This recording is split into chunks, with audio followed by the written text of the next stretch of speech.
nek tak ndelokno ket mau? Ono apa kok ndeloki laut sampai koyo ngono iku? Hah? Kayak nunggu apa kamu? Nunggu pekerjaan yang nggak kunjung datang nih lho Mas. Oh, lagi menunggu Bosen, dapat pekerjaan. Nggih. Tak pikir menunggu pasangan hidup. Iya. Saya tahu sih kamu belum dapat pekerjaan ya sampai hari ini. Terus rasanya menunggu dapat pekerjaan itu kayak apa rasanya? Ning atimu seperti apa rasanya? Bosan sekali Mas. Bosen ya? Nggih. Selain bosen ada apa rasa apa lagi? Rasa khawatir. Rasa khawatir juga ada ya? Selain itu? Pusing Pak. Pusing. Pusing. Ada rasa marah enggak di hati? Marah. Karena apa kok nggak kunjung-kunjung datang gitu ya? Iya. Itu wajar sekali, manusiawi sekali. Tenang bro, tenang. Ada waktunya Tuhan akan menyatakan kuasa dan pertolongannya dalam hidupnya. Saudara-saudaraku, pekerjaan menunggu adalah pekerjaan yang paling membosankan, paling melelahkan dan sangat menguras energi. Kenapa? Karena akan ada banyak rasa di situ. Khawatir, takut, dan juga tentunya ada rasa marah karena yang ditunggu-tunggu tidak kunjung datang. Saudara-saudaraku, saran saya, kalau pas panjenengan merasa marah atau tidak enak hati, jangan pernah sekali-sekali untuk mengambil satu keputusan. Karena keputusan apapun yang jenengan ambil ketika dalam keadaan marah atau dalam hati yang tidak enak, 90% pasti keputusan itu salah. 90% pasti keputusan itu tidak baik. Saudara-saudara, kemarin saya pun sempat marah dari hati saya. Dan saya mengambil sebuah keputusan yang sangat-sangat konyol. Dan saya malu sekali ketika saya sudah sadar, ketika hati saya sudah menep, tidak marah lagi. Barulah saya tahu bahwa keputusan yang kemarin saya ambil adalah keputusan yang memalukan diri saya sendiri. Jadi bro, apapun keadaanmu, mungkin masih Tuhan izinkan kamu terus untuk menunggu saat ini. Tetapi dalam keadaan yang seperti ini, saya minta kamu tetap tenang, terus berdoa dan berharap kepada Tuhan. Dan jangan lupa, terus berusaha, itu saja. Kendalikan dirimu. Saudara-saudara, kita akan belajar kebenaran firman Tuhan. Dan saya memberikan tema untuk renungan kita pada kesempatan hari ini adalah menunggu. Terima kasih, mari kita satukan hati di dalam doa. Mari kita berdoa. Tuhan Yesus Kristus, Allah kami yang hidup, kami saat ini akan belajar kebenaran firman-Mu Bapa. Kiranya Tuhan menolong kami dengan kuasa-Mu, kami boleh mengerti apa yang menjadi kehendak Tuhan. Dan terlebih dari itu kami sungguh merindukan Tuhan memberikan kuasa-Mu kepada kami supaya kami dapat melakukannya dalam hidup kami. Terima kasih Bapa, di dalam nama-Mu yang penuh kuasa, Tuhan Yesus Kristus, kami sudah berdoa. Haleluya. Amin. Injil Lukas pasal yang kedua ayat 21 sampai dengan yang ke-40. Saudaraku, demikian firman Tuhan untuk setiap kita yang mengasihi Dia. Yesus disunat dan diserahkan kepada Tuhan Simeon dan Hana. Dan ketika genap 8 hari dan ia harus disunatkan, ia diberi nama Yesus, yaitu nama yang disebut oleh malaikat sebelum ia dikandung ibunya. Dan ketika genap waktu pentahiran, menurut hukum Taurat Musa, mereka membawa dia ke Yerusalem untuk menyerahkannya kepada Tuhan. Seperti ada tertulis dalam hukum Tuhan, semua anak laki-laki sulung harus dikuduskan bagi Allah. Dan untuk mempersembahkan korban menurut apa yang difirmankan dalam hukum Tuhan, yaitu sepasang burung terkukur atau 2 ekor anak burung merpati. Adalah di Yerusalem seorang bernama Simeon. Ia seorang yang benar dan saleh yang menantikan penghiburan bagi Israel. Roh Kudus ada di atasnya. Dan kepadanya telah dinyatakan oleh Roh Kudus bahwa ia tidak akan mati sebelum ia melihat Mesias, yaitu Dia yang diurapi Tuhan. Ia datang ke bait Allah oleh Roh Kudus. Ketika Yesus anak itu dibawa masuk oleh orang tuanya untuk melakukan kepadanya apa yang ditentukan hukum Taurat, ia menyambut anak itu dan menatangnya sambil memuji Allah. Katanya, "Sekarang Tuhan, biarkanlah hamba-Mu ini pergi dalam damai sejahtera sesuai dengan firman-Mu, sebab mataku telah melihat keselamatan yang daripadamu, yang telah Engkau sediakan di hadapan segala bangsa, yaitu terang yang menjadi penyataan bagi bangsa-bangsa lain dan menjadi kemuliaan bagi umatmu Israel. Dan bapa serta ibunya amat heran akan segala apa yang dikatakan tentang dia. Lalu Simeon memberkati mereka dan berkata kepada Maria, ibu anak itu, sesungguhnya anak ini ditentukan untuk menjatuhkan atau membangkitkan banyak orang di Israel dan untuk menjadi suatu tanda yang menimbulkan perbantahan. Dan suatu pedang akan menembus jiwamu sendiri supaya menjadi nyata pikiran hati banyak orang.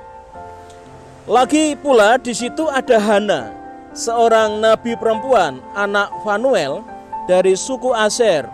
Ia sudah sangat lanjut umurnya. Sesudah kawin ia hidup 7 tahun lamanya bersama suaminya.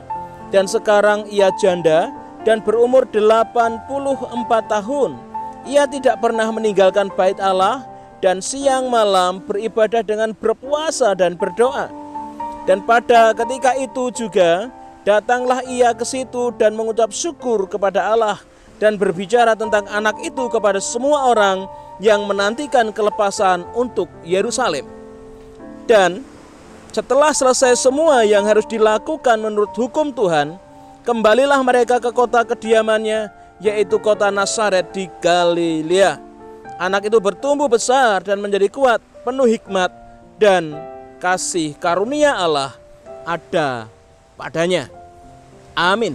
Demikian jauh saudaraku pembacaan firman Tuhan untuk boleh menjadi dasar dalam perenungan kita pada kesempatan ini. Saudara, saya memberikan tema untuk renungan kita pada kesempatan ini adalah menunggu. Seperti yang telah kita tahu bahwa menunggu adalah pekerjaan yang tidak mudah. Tetapi firman Tuhan memperingatkan kepada saya dan saudara semua. Kita belajar dari seorang Simeon, dia menunggu kedatangan Mesias dengan penuh setia. Dia menunggu kedatangan Mesias sampai pada akhirnya dia boleh melihat Sang Mesias dengan mata kepalanya sendiri. Saudaraku, mari kita belajar di dalam sikap kita menunggu apapun yang Tuhan janjikan dalam kehidupan kita. Kita belajar dari seorang Simeon dan juga Hana seperti yang tertulis dalam Alkitab yang telah kita baca bersama-sama. Saudara, sampai hari ini kita masih terus menunggu janji Tuhan untuk datang kali yang kedua untuk menghakimi atau mengadili dunia ini. Kita masih terus menunggu. Sama halnya ketika orang-orang Yerusalem, orang-orang Yahudi memiliki pengharapan akan Mesianik. Mereka mengharapkan dan terus menanti kedatangan seorang Mesias yang mereka anggap akan bisa membebaskan mereka dari belenggu penjajah yang ada. Mereka terus beranggapan bahwa Mesias akan membebaskan mereka secara lahiriah. Padahal Mesias yang sebenarnya, yaitu Yesus Kristus Tuhan, Sang Isa Al-Masih, datang untuk membebaskan mereka dari belenggu dosa. Saudara, ada beberapa hal yang perlu kita lakukan menjadi sikap kita sebagai orang percaya di dalam menunggu janji-janji Tuhan. Yang pertama, yang perlu kita lakukan di dalam menunggu adalah tetaplah tenang. Jadi mari kita belajar dari seorang Simeon, saudaraku. Satu hal yang diajarkan oleh Simeon, yaitu dia memiliki sikap yang tenang di dalam menunggu Sang Mesias. Mari perhatikan saudaraku ayat yang ke-25 sampai dengan yang ke-32.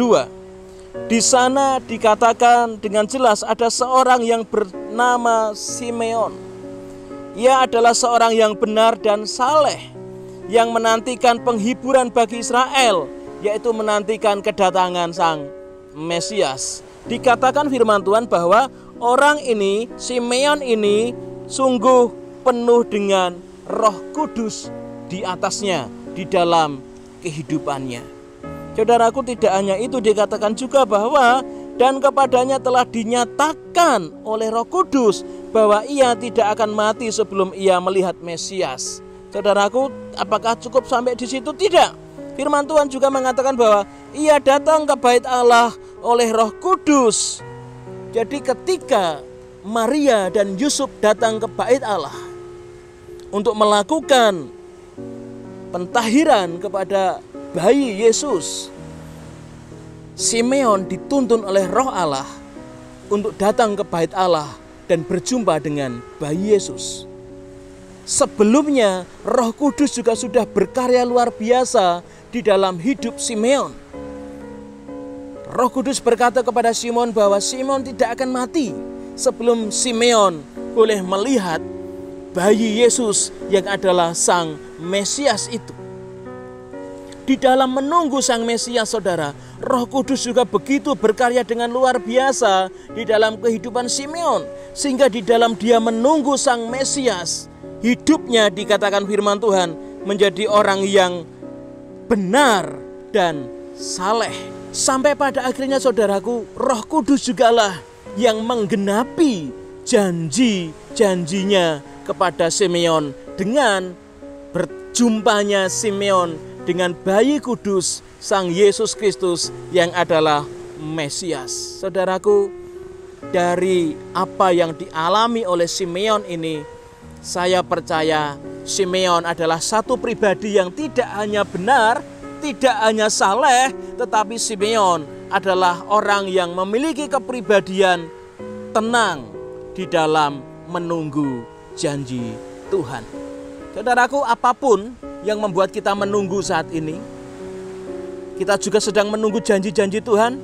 Mungkin pasangan hidup, mungkin kesembuhan, mungkin pekerjaan, atau kita juga saat ini bersama-sama sedang menunggu janji Tuhan, yaitu kedatangannya kali yang kedua untuk mengadili dunia ini. Saudaraku, milikilah sikap seperti Simeon. Tetaplah tenang. Kenapa? Karena Roh Kudus akan menyatakan karya-karyanya. Karena Roh Kudus sungguh saat ini sedang bekerja dengan luar biasa. Kita harus tetap tenang, saudara, tidak terprovokasi dengan keadaan, tidak termainkan oleh tipu muslihat iblis, sehingga kita menjadi orang percaya yang kemrungsung, yang marah, yang khawatir, yang takut di dalam menunggu setiap janji-janji Tuhan. Kenapa? Karena Roh Kuduslah yang akan menuntun setiap kehidupan saya dan saudara. Roh Kuduslah yang akan menggenapi janji-janjinya kepada saya dan saudara, seperti yang telah Roh Kudus janjikan dan digenapi di dalam kehidupan Simeon.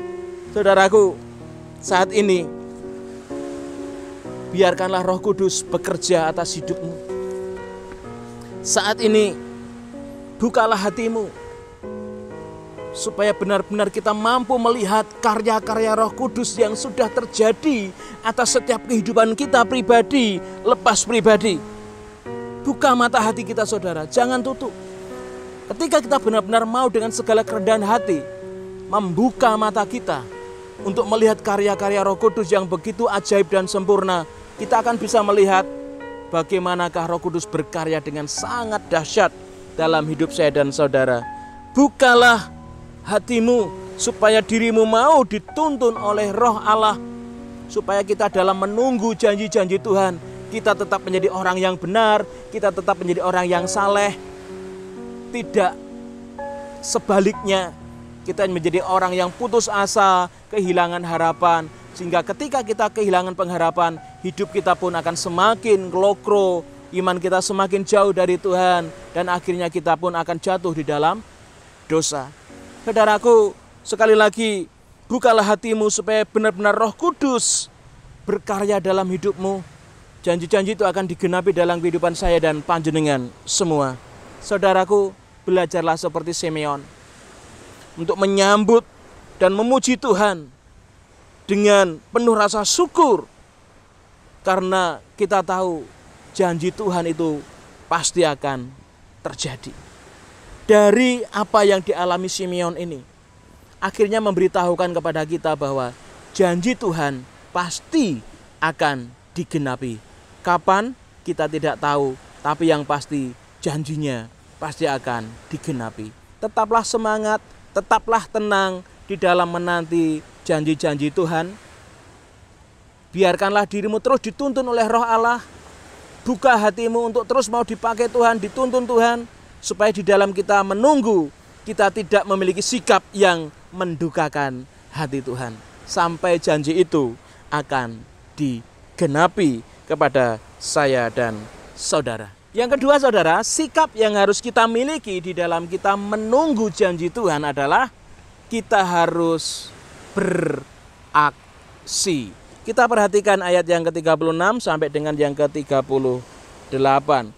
Di sana dikatakan firman Tuhan, lagi pula di situ ada Hana, seorang nabi perempuan anak Fanuel dari suku Aser. Ia sudah sangat lanjut umurnya, sesudah kawin ia hidup 7 tahun lamanya bersama suaminya, dan sekarang ia janda dan berumur 84 tahun. Ia tidak pernah meninggalkan bait Allah dan siang malam beribadah dengan berpuasa dan berdoa. Dan pada ketika itu juga datanglah ia ke situ dan mengucap syukur kepada Allah dan berbicara tentang anak itu kepada semua orang yang menantikan kelepasan untuk Yerusalem. Yang kedua saudaraku, sikap kita di dalam menunggu janji Tuhan, aksi harus kita lakukan. Hana, seorang nabi wanita yang sudah sepuh, berusia lanjut. Firman Tuhan mencatat bahwa usianya 84 tahun. Namun meskipun demikian, di dalam menanti janji mesianik yang juga menjadi pengharapannya, dia tidak pernah absen meninggalkan bait Allah. Dia selalu setia berada di bait Allah. Aksi yang dilakukan Hana sangat luar biasa. Tentu kita pun malu jadinya karena kita tidak sesetia Hana, saudara. Tetapi Hana mengingatkan kepada kita pentingnya berada di bait Allah. Dia seorang wanita yang begitu setia untuk beribadah. Bahkan dikatakan tidak hanya cukup beribadah, tetapi dengan berdoa dan berpuasa. Saudara, berapa kali kita puasa dalam satu minggu? Senin Kemis luar biasa. Hana setiap hari, saudara. Mungkin kita masih kalah dengan Hana. Di dalam masa-masa penantian mesianik yang menjadi pengharapan orang-orang Yahudi, salah satunya adalah Hana. Dia orang yang luar biasa, selalu berada di bait Allah, selalu berpuasa, selalu berdoa setiap hari. Apakah cukup sampai berhenti di situ, saudaraku? Tidak. Perhatikan ayat yang ke-38. Bagaimana ketika Hana melihat bayi Yesus, dia langsung bersyukur kepada Tuhan. Kenapa? Karena dia tahu bayi Yesus adalah jawaban pengharapannya. Karena Hana tahu bayi Yesus adalah jawaban bagi seluruh bangsa-bangsa yang ada di dunia ini yang merindukan adanya kebebasan di dalam dosa. Yesus adalah kebutuhan dari seluruh bangsa-bangsa di dunia ini yang dimana kita tahu sedang terbelenggu oleh kuasa dosa. Oleh sebab itulah saudaraku, Hana begitu bersyukurnya kepada Allah, begitu sukacitanya kepada Allah, sehingga dengan sukacita yang besar ini dia pergi kepada semua orang yang ditemui dan berkata-kata tentang anak ini. Dia bersaksi, saudara. Dia menceritakan siapakah Yesus itu ke semua orang yang dia temui. Ini aksi yang luar biasa dari seorang wanita tua yang bernama Hana. Ketika dalam menunggu janji Tuhan, dia tidak hanya duduk diam berpangku tangan, tetapi ada aksi yang dikerjakannya. Saudaraku, ada satu kisah yang menarik dari salah satu jemaat Tuhan yang diizinkan Tuhan untuk saya layani, saudara. Di mana ada sepasang suami istri. Kemudian suami istri ini hidup menjalani kehidupannya seperti layaknya suami istri yang lain. Tetapi ada hal yang luar biasa bagaimana sang istri pada akhirnya oleh karena Roh Kudus dia mengenal Tuhan dan menerima Yesus Kristus sebagai juru selamat dalam hidupnya. Setelah dia menjadi orang percaya, istri tadi saudaraku, dia berdoa kepada Tuhan, dia sungguh meminta kepada Tuhan supaya suaminya juga boleh diselamatkan di dalam Kristus Yesus Tuhan. Kemudian istri tadi tidak jemu-jemu, tidak bosan-bosan, terus berdoa meminta kepada Tuhan supaya suaminya boleh mengenal dan menerima Yesus sebagai Tuhan dan Juru Selamat dalam hidupnya. Saudara tahu berapa lama istri ini berdoa? 20 tahun.